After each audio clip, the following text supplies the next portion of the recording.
आपके अपने YouTube channel rock study class में दोस्तों आपका स्वागत है।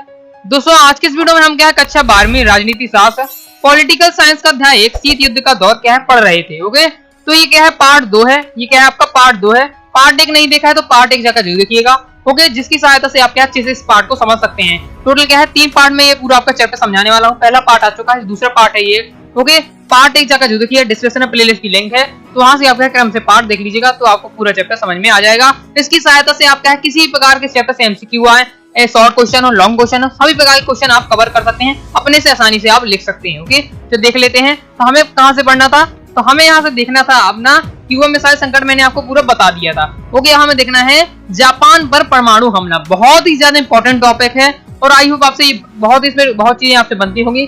ओके, जो भी और भी आपके डाउट हो कमेंट में पूछ लीजिएगा, बाकी मैं आपको अच्छे से समझा देता हूँ। तो जापान पर परमाणु हमला। ओके, तो अमेरिका ने जापान के 2 शहरों पर क्या है परमाणु बम में से हमला कर दिया था। ओके, अब कब किया तो याद आपको रख लेना है, 6 अगस्त 1945 में किया था हिरोशिमा में, और क्या है आपका 9 अगस्त 1945 में कर दिया था नागासाकी में। ओके, तो क्या 3 दिन बाद क्या है दूसरे शहर में कर दिया था नागासाकी में 9 अगस्त 1945 में। ओके, दूसरा बॉम्ब गिराया था परमाणु बॉम्ब। अब देखिए बॉम्ब के नाम भी आपको याद रखने हैं, मैंने इसमें नोट्स में नहीं लिख पाया हूँ। तो एक का नाम था आपका लिटिल बॉय, क्या नाम था आपका लिटिल बॉय था। ओके, और दूसरे का नाम था फैटमैन। दोनों को अच्छे से याद रख लेना, पहले का नाम था लिटिल बॉय, दूसरे का नाम था फैटमैन। ये पूछा जा सकता है पेपर में, नोट कर लीजिएगा। ओके, चलिए अब हम आगे देख लेते हैं। इस घटना के बाद अमेरिका की बहुत आलोचना हुई। अब अमेरिका से कहा गया भाई तुम क्या है, अमेरिका देखिए बहुत ही बड़ा क्या है एक देश है। ओके, बहुत ही शक्तिशाली है, और जापान आप देखेंगे एक बहुत छोटे 4 द्वीपों से मिलकर बना हुआ एक छोटा सा देश है जापान। ओके, तो अमेरिका जब इतनी शक्तिशाली है तो छोटे से देश में जापान में परमाणु बम क्यों गिराया, तो वैसे भी क्या है वो आत्मसमर्पण करने वाला था, और क्या उसे और भी तरीकों से बना सकते हैं, लेकिन क्या है परमाणु बम इतना बड़ा डिसीजन क्यों लिया। ओके, इस घटना के बाद किस लिए क्या है अमेरिका की क्या है बहुत बुराई हुई, आलोचना हुई थी। ओके, आलोचना ने कहा कि जब जापान आत्मसमर्पण करने वाला था तो ऐसे समय में परमाणु हमला उचित नहीं था। ओके, अमेरिका छोटा क्या है एक देश है। ओके, अगर उसमें थोड़ा बहुत भी उसे दबाव डाला जाए तो वैसे भी क्या है आत्मसमर्पण करने ही वाला था। ओके, द्वितीय विश्व युद्ध के फाइनली की बात हो रही है, फाइनली के समय है। ओके, तो क्या है फिर ऐसी स्थिति में क्या है परमाणु हमला क्यों किया अमेरिका ने, इसकी बात हो रही है। ओके, इस प्रकार से आलोचना हो रही थी। ओके, तो अमेरिका ने हमले के पक्ष में अपने तर्क दिए। तो अमेरिका ने अपने बचाव के लिए अपने क्या कहा, अमेरिका ने कहा कि अमेरिका चाहता था दूसरा विश्व युद्ध जल्दी समाप्त हो जाए और आगे होने वाली जनहानि को रोका जा सके, इसलिए अमेरिका ने जापान पर हमला कर दिया।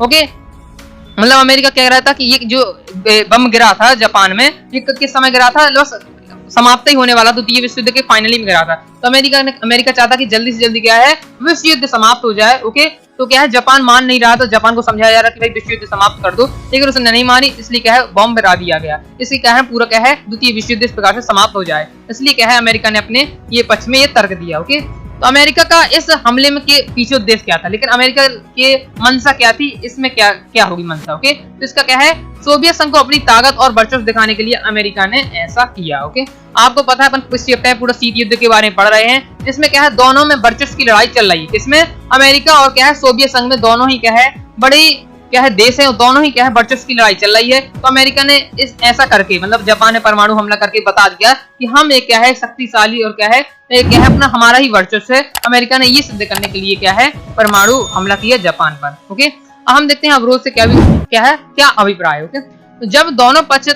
बहुत ताकतवर हो और एक दूसरे को बहुत नुकसान पहुंचा सकते हैं तो ऐसे में कोई भी पक्ष युद्ध का खतरा मोल नहीं लेना चाहता। अमेरिका और सोवियत संघ दोनों ही ताकतवर थे, इसी कारण दोनों के बीच युद्ध नहीं हुआ और तीसरा विश्व युद्ध बचा रहा। ओके, ये इसमें जो लाइनें लिखी है इसका इस प्रकार से क्वेश्चन पूछा जा सकता है कि क्या रीजन है दोनों क्या है अमेरिका और सोवियत संघ शक्तिशाली ताकतवर देश थे, फिर भी दोनों में क्या है युद्ध नहीं हुआ और क्या है तीसरा विश्व युद्ध बच गया। ओके, तीसरा विश्व युद्ध होने से बच गया। देखिए मैं आपको बता दूं, अगर क्या है एक बहुत ही कमजोर व्यक्ति है और क्या है बहुत ही शक्तिशाली व्यक्ति है। ओके, तो अगर क्या है दोनों में युद्ध होता है तो तुरंत ही क्या है युद्ध हो जाएगा, फिक्स है। क्यों, क्योंकि अब जो शक्तिशाली उसे तो पता ही है कि जीतना है, और तुरंत ही क्या है कमजोर वाले व्यक्ति पर आक्रमण कर देगा और उसे क्या कमजोर वाले व्यक्ति की धज्जियां उड़ाकर उसे हरा देगा, क्योंकि उसे पता है शक्तिशाली को कि मुझे जीत जाना है, तो जरूर क्या है युद्ध करेगा। भले छोटा वाला अगर मान लीजिए मान जाए कि हाँ मुझे युद्ध नहीं करना, कमजोर व्यक्ति मान जाए मुझे युद्ध नहीं करना, फिर भी शक्तिशाली युद्ध जो शक्तिशाली व्यक्ति है वो युद्ध करने की कोशिश करेगा और उसे हरा देगा और अपना वर्चस्व दिखाएगा, ये आपको पता है। लेकिन यदि कंडीशन बदल दी जाए और मैं आपसे कहूं कि दो शक्तिशाली हैं, तो क्या है इक्वल में बराबर शक्तिशाली है, तो दोनों ही शक्तिशाली देश हैं, ओके। अब युद्ध होता है तो दोनों को पता है युद्ध होगा तो क्या है सामने वाले को भी हानि होगी, मुझे भी हानि होगी, ओके। दोनों की है टक्कर के व्यक्ति हैं, इसलिए क्या है दोनों समझ गए हैं कि दोनों को हानि उठानी पड़ेगी, इसलिए क्या है क्या समझौता कर लिया जाए कि वो फालतू को युद्ध किया जाए, इस प्रकार से था। तो इसी में कहा गया है, इसलिए कहा गया है कि क्या है अमेरिका और सोवियत संघ क्या है दोनों ही इक्वल, मतलब मान ले इक्वल है, क्या शक्तिशाली और ताकतवर देश थे, दोनों के पास अच्छे हथियार थे, ओके, दोनों के पास अच्छी सेना थी, इसी कारण क्या है और दोनों के पास परमाणु बम भी थे, ओके। तो क्या है दोनों को पता था अगर युद्ध होता है तो बहुत ही हानि होगी, क्या है अपने देशों के साथ साथ दोनों के देश की हानि तो होनी ही है, साथ ही पूरे विश्व की में भी हानि होगी, इसलिए क्या है दोनों में युद्ध नहीं हुआ, ओके। यही है तीसरे विश्व युद्ध होने से बच गया, ओके। अब चलिए हम पढ़ते हैं नाटो के बारे में, जानते हैं नाटो क्या है, ओके। तो देखिए मैं आपको इसमें 3 से 4 आपको संगठन बताने वाला हूं, ओके। इसमें आपका पहले आता है नाटो, इंपॉर्टेंट है आपका। इसमें आपको सभी संगठन जो बनते हैं इनकी आपको 2 चीज याद रखनी है, ओके। 2 या 3 आप चीज याद रखिएगा। पहले तो आप क्या है पूरा फुल फॉर्म याद रखिएगा। नाटो का फुल फॉर्म क्या है, तो नॉर्थ अटलांटिक ट्रेड ऑर्गेनाइजेशन इसका है, नाटो का आपका फुल फॉर्म हो जाएगा, अच्छे से याद रख लीजिएगा। अगर हिंदी में हम कहें तो उत्तरी अटलांटिक संधि संगठन, ओके। अब स्थापना भी आपको याद करना, दूसरा आपको स्थापना याद रखनी है, तो 4 अप्रैल 1949 में स्थापना हुई। अब देखिए अच्छे से याद रखनी है, ऑब्जेक्ट में आपसे एमसीक्यू में पूछा जा सकता है या शॉर्ट क्वेश्चन 2 नंबर में भी आपसे पूछा जा सकता है। तो मैं आपको सिर्फ ट्रिक बता देता हूँ, अधिकतम क्या है सन आपको किस प्रकार से याद रखें। तो ये तो आपको पता है कि 1900 में क्या है आपका क्या है नाटो की स्थापना हुई है, लेकिन क्या है 1949 में भाई 1955 में, ये कैसे याद रखेंगे मैं आपको बता देगा। तो नाटा व्यक्ति होता है कि आपको पता है बौना कहते हैं, जो छोटे व्यक्ति होते हैं, ओके, जिनकी हाइट कम होती है उन्हें हम क्या कहते हैं बौना कहते हैं, या कुछ लोगों ने क्या है नाटा कहते हैं। तो नाटो का उल्टा क्या हो जाएगा, बिलोम ऊंचा, ओके। तो नाटो ऊंचा इस प्रकार से आप करेंगे, तो नाटो ऊंचा मतलब जो नाटो की स्थापना हुई क्या 49 में हुई, नाटो की स्थापना कभी 49 में हुई, ओके। नाटो है तो उसका क्या है ऊंचा, विपरीत हो जाएगा, तो नाटो ऊंचा तो हो जाएगा 49। तो 1949 में किसकी भाई नाटो की स्थापना हुई, अच्छे से याद रख लीजिएगा, मैंने आपको ट्रिक के माध्यम से समझा दिया है, बाकी आप ट्रिक से याद करें, जैसे भी याद करें अच्छे से याद रख लेना है, ओके। सोते हुए भी कोई जगह दे तो आपको बता देना है कि नाटो की स्थापना कब हुई है। उद्देश्य देख लेते हैं, नाटो के उद्देश्य क्या थे, तो सभी सदस्य मिलजुल कर रहेंगे, एक दूसरे की मदद करेंगे, अगर एक पर हमला होगा तो उसे क्या है अपने ऊपर हमला मानेंगे और मिलजुल का क्या है मुकाबला करेंगे, ये है नाटो का उद्देश्य, क्योंकि ये आप नाटो के उद्देश्य देख लीजिए। हम देखते हैं सीटो, ओके, सीटो के बारे में जानते हैं। तो सीटो का फुल फॉर्म क्या है, south east Asia trade organisation इसका नाम हो जाएगा, सीटो का फुल फॉर्म याद रख लीजिएगा। अगर हिंदी में कहें तो दक्षिण पूर्व एशियाई संधि संगठन हो जाएगा आपका सीटो का फुल फॉर्म। स्थापना क्या है 1954 में हुई, ओके। उद्देश्य क्या था, साम्यवादियों की विस्तारवादी नीतियों से दक्षिण पूर्वी एशियाई देशों की रक्षा, ओके। अब ये सीटो किसने बनाया, ये बनाया था अमेरिका ने क्यों, क्योंकि क्या है जब अब सोवियत संघ ने भी अपना बना लिया, क्या है नाटो मतलब सोवियत संघ ने बना लिया, तो क्या है अमेरिका ने सीटो बना लिया अपना, ओके। और ये क्यों बनाया था, उनका उद्देश्य आप पढ़ सकते, साम्यवादी कौन थे, सोवियत संघ, मैंने आपको पहले बताया था सोवियत संघ वाले थे वो साम्यवादी थे, उनकी जो विस्तारवादी नीति है उनसे क्या है दक्षिण पूर्व एशिया मतलब अमेरिका वाला एरिया है उसकी क्या है रक्षा करना, ये उसका उद्देश्य था। अब अपन पढ़ते हैं सेंटो का पूरा नाम क्या है, फुल फॉर्म है सेंट्रो ट्रेड ऑर्गेनाइजेशन हो जाएगा, केंद्रीय संधि संगठन, ओके। स्थापना कब हुई 1955 में, अच्छे से याद रख लीजिएगा इनको। उद्देश्य क्या था, सोवियत संघ को मध्य पूर्व से दूर रखना, साम्यवाद के प्रभाव को रोकना, ये भी अमेरिका ने बनाया था। कि क्या है सोवियत संघ क्या है अपने जो एरिया है पूरी दुनिया है 2 हिस्सों में बटी थी, साइड आपका सोवियत संघ, इस साइड अमेरिका है, तो सोवियत संघ वाले अमेरिका के एरिया में ना पाए, ओके, इसे रोकना। साथ ही उसके क्या है साम्यवाद की जो विचारधारा है, ओके, वो भी यहाँ ना पाए, क्योंकि क्या है अमेरिका वाले क्या है पूंजीवाद को चाहते थे, ओके। अब हम देख लेते हैं सोवियत संघ ने 1955 में कौन सी संधि की, ओके, इस प्रकार से क्वेश्चन आता है, तो कौन सी संधि की, वर्सा संधि की है। इसका उद्देश्य क्या था, नाटो से में शामिल देशों का मुकाबला करना, ये क्या था सोवियत संघ के उद्देश्य थे, ओके। अब दोस्तों हम पढ़ने वाले हैं महाशक्तियां छोटे देशों के साथ गठबंधन क्यों बनाती हैं।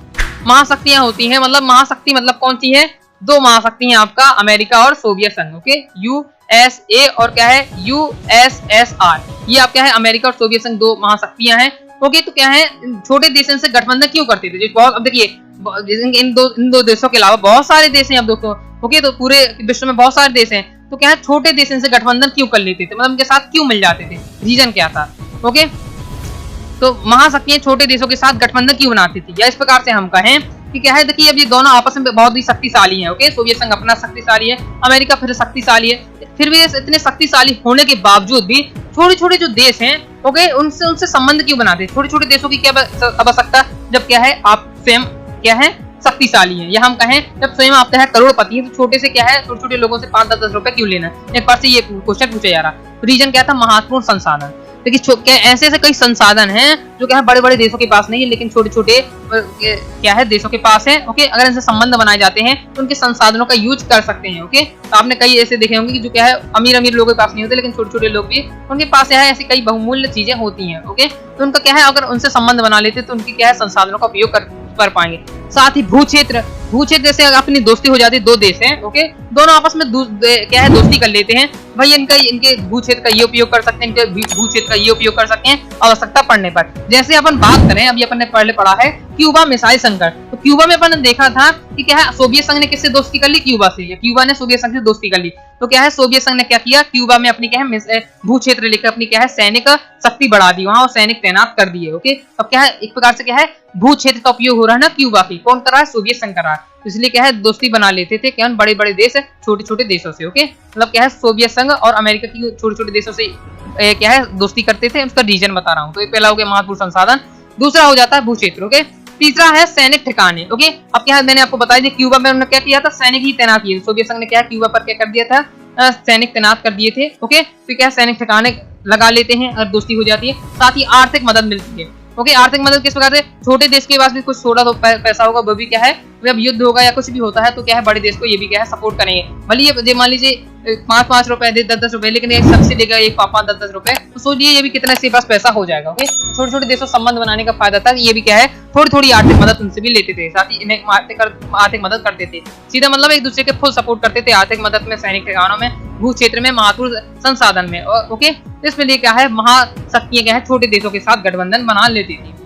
हम देखने वाले कि 1960 के दशक में दोनों महाशक्तियों की किन संधियों पर हस्ताक्षर किए। ओके, इंपॉर्टेंट नहीं है, केवल आपको नाम अच्छे से याद रखना है। 1960 के दशक मतलब हो जाता है 1960 से लेकर 1970 में के दशक में क्या है, मतलब 1970 के जो बीच में क्या दोनों महाशक्तियों में किन किन संधियों में हस्ताक्षर हुए। तो चलिए आपको समझा देता हूँ। पहले इन दोनों शक्ति क्या है, इन दोनों ने संधि क्यों की पहले से समझ लेते हैं। दो महाशक्तियों की जब भी बात करें तो आपको अभी ध्यान रखना है किसकी बात हो रही, अमेरिका और सोवियत संघ की। ओके, तो दोनों संधियों ने क्या है एक संधि क्यों करी, 4-3 संधि की, तो क्यों करी संधि देखिए। अब देखिए दोनों क्या है, दोनों ही क्या है वर्चस्व की होड़ थे, दोनों ही जीतना चाहते थे, तो क्या हथियार की आवश्यकता पड़ी थी। तो क्या है अमेरिका भी लगातार एकदम हथियार बनाता जाए, सोवियत संघ भी लगातार क्या है हथियार बनाता जाए, और बनाते ही जा रहे थे कि ज्यादा से ज्यादा मेरे पास हथियार हो, ज्यादा से ज्यादा हथियार होंगे, परमाणु बम होंगे तो हम उतने ही शक्तिशाली होंगे। दोनों ही क्या है अच्छे सारी हथियार बढ़ा रहे थे, तो दोनों का है एक दूसरे को और भय बढ़ता जा रहा था। ओके, इसलिए क्या है दोनों ने कहा आपस में संधि कर ली भैया कि तुम कम बनाओ हम भी कम बना रहे हैं हथियार। इस प्रकार से आप मान के चलिए। कौन कौन संधि की नाम बस याद रखना है। पहला परमाणु परीक्षण संधि की, दूसरा क्या है परमाणु अप्रसार संधि की है, और परमाणु पास्त्र परिसीमित संधि की। तो ये तीनों के नाम बस याद रखना है, बस यही इंपॉर्टेंट है। ओके, कि दोनों महाशक्ति मतलब अमेरिका और सोवियत संघ ने ये 3 संधि की कौन कौन सी है जिनके आप नाम देख सकते हैं। हम पढ़ते हैं शीत युद्ध के दायरे। ओके, अभी तक हमने वीडियो को लाइक नहीं, वीडियो को लाइक कर दिया है, चैनल को सब्सक्राइब जरूर करिएगा। कोई भी आपको मन में डाउट हो रहा है कमेंट में बेझिझक होकर पूछ लीजिएगा, मैं आपका रिप्लाई जरूर दूंगा। ओके दोस्तों, साथ ही आपको टेलीग्राम को ज्वाइन कर लीजिएगा, ओके, जिससे मैं आपको क्या है पीडीएफ नोट्स वगैरह आपको प्रोवाइड करा सकूं। तो शीत युद्ध के हम दायरे की बात करते हैं तो क्या है, जब हम शीत युद्ध के दायरे की बात करते हैं तो हमारा अर्थ ऐसे क्षेत्रों से होता है जहां विरोधी खेमों में बड़े देशों के बीच संकट के अवसर आए हो, युद्ध हुए हैं, कई जगह क्या है युद्ध की संभावना बनी है, लेकिन बातें एक हद तक से ज्यादा नहीं बढ़ पाई। लेकिन शीत युद्ध के दायरे में हम बात करते हैं तो कि दो महाशक्तियां हैं। ओके, इनके साथ क्या है छोटे छोटे देश भी मिले हुए हैं, छोटे छोटे इनके साथ भी, सोवियत संघ के साथ भी है, अमेरिका के साथ भी है। ओके, तो दोनों में तो क्या है देखिए डायरेक्ट रूप से क्या है बड़ा युद्ध नहीं हुआ है। ओके, आपको पता ही है कि दोनों में क्या है भय की स्थिति बनी रही। ओके, लेकिन युद्ध नहीं हुआ, इसे हम क्या है शीत युद्ध कहते हैं। ओके, लेकिन फिर भी क्या है छोटे छोटे देश क्या है आपस में फिर भी लड़ जाते थे। ये कहते हैं हम अमेरिका के साथ है, सोवियत संघ के साथ है, ये दोनों क्या है ये दोनों आपस में बिल्कुल अच्छी तरीके से लड़ जाते थे, मतलब क्या है मारा कुटी भी समझ लीजिए हो जाती थी। ओके, जैसे हम कह सकते हैं। तो यही क्या है शीत युद्ध के एक बार से दायरे, जैसे आपका कोरिया हो गया, वियतनाम हो गया, अफगानिस्तान हो गया, जैसे कुछ क्षेत्रों में क्या है अधिक जनहानि हुई, मतलब ये आपस में यहाँ लड़ाई हो गई थी। ओके, शीत युद्ध के दौरान खूनी लड़ाई भी हुई, लेकिन यह संकट तीसरे विश्व युद्ध का रूप नहीं ले पाए। मतलब छोटे छोटे देश आपस में लड़ गए, लेकिन क्या है बड़े बड़े देश जो बड़े बड़े देश थे, मतलब महाशक्ति थी अमेरिका सोवियत संघ, ये आपस में नहीं लड़े हैं। ओके, इसलिए क्या है तीसरा विश्व युद्ध नहीं हुआ। ओके, अब दोनों महाशक्तियों में क्या है कोरिया हो गया, बर्लियन पांगो, ये क्या है उस समय इन्हें क्या है जनहानि हुई है। ओके, ये है आपका तथा जगहों पर सीधे सीधे मुठभेड़ की स्थिति हो चुकी थी, लेकिन फिर भी तीसरा विश्व युद्ध नहीं हुआ। जवाहरलाल नेहरू, ये 2 पॉइंट आपको इंपॉर्टेंट है, ओके, एमसीक्यू में पूछा जा सकता है कि क्या है उत्तरी कोरिया और दक्षिणी कोरिया के बीच क्या है मस्त स्थिरता की महत्वपूर्ण भूमिका किसने नेता ने निभाई, तो जवाहरलाल नेहरू। ये आपको एमसीक्यू में पूछा जा सकता है, तो याद रखिएगा। ये उत्तरी कोरिया और दक्षिणी कोरिया की मध्य क्या है संबंध बनाने में किस महत्वपूर्ण नेता की भूमिका थी, तो जवाहरलाल नेहरू की। दूसरा पूछा जा सकता है कागो में संयुक्त राष्ट्र संघ के महासचिव ने मध्यस्थता की भूमिका निभाई थी, ओके, ये आपसे पूछा जाता है, ओके, तो ये आपको अच्छे तैयार कर लीजिएगा। अब दोस्तों हम क्या है नेक्स्ट वीडियो में हम देखेंगे 2 ध्रुवीयता की चुनौती, मतलब पूरा हम पढ़ने वाले हैं नॉन अलाइनमेंट मूवमेंट गुण निरपेक्षता के बारे में, ओके। तो ये क्या है पार्ट 2 यही समाप्त हो जाए। पार्ट 1 नहीं देखो पार्ट 1 भी देखिएगा, ये आपका पार्ट 2 कंप्लीट हो जाता है। नेक्स्ट हम देखेंगे पार्ट 3। डिस्क्रिप्शन में लिंक है प्लेलिस्ट की, तो क्रम से आप जाकर वीडियो देख लीजिएगा। पूरा चैप्टर आपको बेहतरीन तैयार कर सकते हैं, तो किसी भी प्रकार से आपसे क्वेश्चन पूछा जाए आपसे बन जाएगा, ओके। तो वीडियो पसंद है दोस्तों, आपको वीडियो पसंद है तो वीडियो को आपको लाइक कर देना है, चैनल को सब्सक्राइब कर लीजिएगा, साथ ही टेलीग्राम को ज्वाइन कर लीजिएगा, इंस्टाग्राम फॉलो कर लीजिएगा, प्ले स्टोर से ऐप को डाउनलोड कर लीजिएगा, जिससे आप कोर्स वगैरह क्या है एक्सेस कर सकें। साथ ही आप क्या है वेबसाइट में फ्री मटेरियल प्राप्त कर सकते हैं, ओके। तो कोई भी डाउट हो कमेंट बॉक्स में जरूर पूछ लीजिएगा। मिलते हैं दोस्तों नेक्स्ट वीडियो में, तब तक के लिए बाय बाय।